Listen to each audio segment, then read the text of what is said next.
Hello friends, तर आज आम्ही आलेलो होतो माझ्या बहिणीला बड्डेचा ड्रेस घ्यायला. पण राहिला तिचा ड्रेस आणि मीच घेतला मला ड्रेस. तर झालं काय, आम्ही आलो फलटणमधल्या मनाली शॉपमध्ये. तिथे गेल्या गेल्या माझी एका ड्रेसवर नजर पडलेली, पण घ्यायचा काही लक्षात नव्हता. मग आम्ही सानिकासाठी ड्रेस बघितले.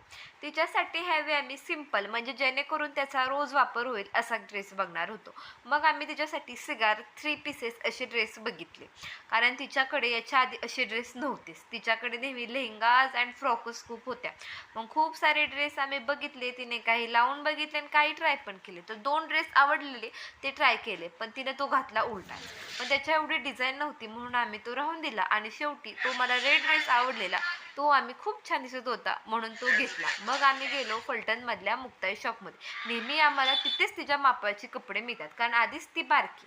मग शेवटी आम्ही एक ग्रीन कलरचा ड्रेस बघितला आणि तो तिला घेतला. Bye bye.